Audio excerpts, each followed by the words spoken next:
دیگۆڵ هۆشی منە و جاک شیراک و سەرکردەکانی کورد. ئەنوەر حسێن بازگەر نووسیبێتی ماڵڕۆ زۆر گەنج بوو، چووە پاڵ شۆڕشی ڤێتنام دژی وڵاتەکەی. کاچی کەس لە فەڕەنسا پێیان نەوت خیانەتکار، بەڵکو جاک شیراک وەها وەسفی کرد، دیگۆلیشی کردی بە وەزیری ڕۆشنبیری. من بۆ ئەم بابەتەی باسم کردووە گلەییم نییە و چاوەڕوانی ئەوەشم لەم کۆمەلگایە زۆر نییە حەق بڵێی و بە ویژدانانە حکم بدات. بەڵام گلەییم ئەوەیە بۆچی دەسەڵاتی کوردی بۆچی بەرپرسی کوردوایان لە خۆیان کردووە، چوون بۆ لایەن و بینینیان ئەو هەموو تووڕەبوون و قسەی لێ بکەوێتەوە. مانگی مەی 2023 شاعیری شۆڕژگێڕ و هەز ناسک و پێشمەرگەی شاخ پشکۆ نەجمەدین چووە سەرگۆڕی بارزانی، بەڵام چی سوکایەتێکی پێکرا لە سۆشیال میدیای کوردیەوە. بەشێکی زۆر لەوانە خۆ پشکۆیان دەناسی کەچی قسە نەکراوەکە کە دەبوو نەیکەن ئەوان کردیان، تەنها لەسەرەوەی چۆتە سەر گۆڕی بارزانی. هەر ئەو کات برادێکی ترچوو بوو بۆ مەراسیمەکە، بەڵام خۆی نیشانی کامێرا و میدیا نەدابوو. چەند ساڵ لەوە پێش فاتح شێخ ئەلئیسلامی چاوە ڕەخنەی توندی لە مامجەلال گرتبوو. پاش دروستبوونی حیزبی کۆمۆنیست مامجەلالی بینی بوو بە ئاسایی، بەڵام دوایی گلەی زۆریان لێ کرد. لە ساڵی 2017 عوسمانی حاجی معرف سکرتێری حیزبی کۆمۆنیست بە دەعوەت هاتبوو بۆ مەراسیمێکی ڕادیۆی گەلی کوردستان، بەڵام زۆر گلەی و ڕەخنەیان لێگرت. فەریبا محەممەدی جێگیری سکرتێری ئێستای کۆمەڵە چۆتە سەرگۆڕی دکتۆر قاسملۆی شەهید لە پێر لا شێز لە پاریس. سەدان سوکایەتی پێکرا بە تایبەتی لەلایەن هاو فکرەکانی خۆیەوە. مانگی حوزەیرانی ئەم ساڵ 2025 نووسەر و لێکۆڵەر پێشمەرگە و شۆڕژگێڕ فوادی مەجید میسری کە سەرمایی گەورەی نیشتیمانی و نەتەوەییە، خاوەنی دایان کتێب و لێکۆڵینەوە و شانۆ و تەنها لەسەر سەردانی بۆ لای مەسرور بارزانی کە دەعوەت کرابوو سەدان قسەی نەشیا و نامستەحەقیان پێوت. جارێک لەو جارانی کە سەردانی مامۆستا عەلی باپیرم کرد، چەند کە زووتیان ئەوە چی ئەکەی لەوێ.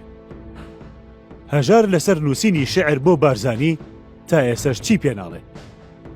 هێدی هەروەها ڕێبین هەردی کە چووە لای نەوشیروان مستەفا چیان پێنەوت. ئەم کۆمەلگایە ئەم میدیایە بووە دەکات. بۆچی؟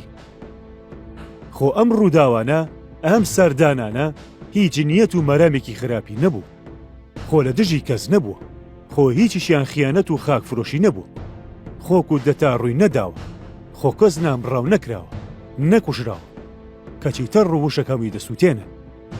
چەند ساڵەوە و پێش کاتێ مەزاری خالەقی گەڕایەوە بۆ ئێران و چووە سنە کە نازانم بۆچی و لەبەرچی ئەو کاری کردووە. بە منیشەوە گلیمە زۆر لێ کرد چون دیار بوو چوو بوو بۆ کوێ. هەندێک کە زووتیان خۆ سیاسی نییە با بچێتەوە بۆ ئێران. نا، بابەتەکە سیاسی نییە، بابەتەکە پەیوەندی بەوەوە هەیە بۆ کوێ چووی.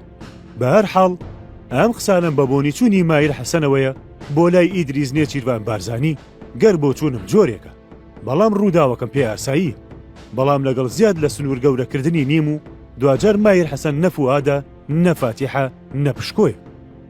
چیرۆکێکی مێژووی هەیە دەڵێ لا 23 شوباتی 1996 لە پاریس لە گۆڕستانی مەزنان فەرشێک ڕاخراوە و مەراسیمێکی گەورە ساز کراوە.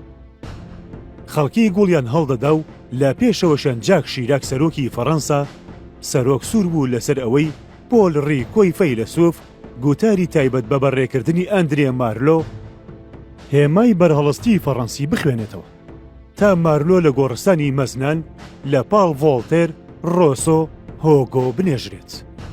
سیر ئەوە بوو لە سەرسەری شیراک ئەوە نووسرا بوو بۆ پیاوێکی مەزن و وڵاتێکی منەتبار. لە کاتێکدا مارلۆ وەسیەتی کردبوو تەنها خانەوادەکەی ئامادە بن لە ڤێرلۆ بۆسۆن بنێژرێت. بەڵام فەڕەنسا پاش 20 ساڵ شتێکی تری بۆ کرد. دیگۆل و توێتی مارلۆ لای ڕاستمەوە بوو. تەمەنی 19 ساڵ بوو، چووە لاوس، هۆشی منە نازناوی ڤێتمینی پێدا کە دژی داگیرکەری فەڕەنسی خەباتی دەکرد. دژی وڵاتەکەی خۆی دەجەنگا بۆ پشتیوانی لێ ڤێتنامیەکان. کاتێک ساڵی 1945 ڤێتنام سەربەخۆیی وەرگرت، مارلۆی 44 ساڵ لە تەنیش هۆشی منەوە وەستا بوو. منە ڕووی لە جەماوەرەکە کرد و وتی بە ناوی ئێوەوە سڵاو لەو فەڕەنسیە دەکەم بۆ ڕزگاربوون لە داگیرکاری وڵاتەکەی خۆی فەڕەنسا یارمەتی دای. دوای ساڵانێک لە تەنیژما و تسی تۆنگ وەستا مالرۆ زۆر گەنج بوو چووە پاڵ شۆڕشی ڤێتنام دژی وڵاتەکەی کەچی کەس لە فەڕەنسا پێیان نەوت خیانەتکار بەڵکو جاک شیراک وها وەسفی کرد. دیگۆلیشی کردی بە وەزیری ڕۆشنبیری من بۆ ئەم بابەتەی باسم کردووە گلەیی زۆرم نییە و چاوەڕوانی ئەوەشم لەم کۆمەڵگایە زۆر نییە حەق بڵێی و بە ویژدانانە حکم بدات. بەڵام گلەیم ئەوەیە بۆچی دەسەڵاتی کوردی بۆچی بەرپرسی کورد وایە لە خۆیان کردووە چوون بۆ لایەن و بینینیان ئەو هەموو توو ڕەبوون و قسەی لێ بکەوێتەوە. مالرۆ دەڵێ بەردەوام قسەکەی گاندیم دووبارە دەکردەوە کە دەیوت یەزدان لە شوێنێک دەرناکەوێت ڕق و ترسی لێبێت.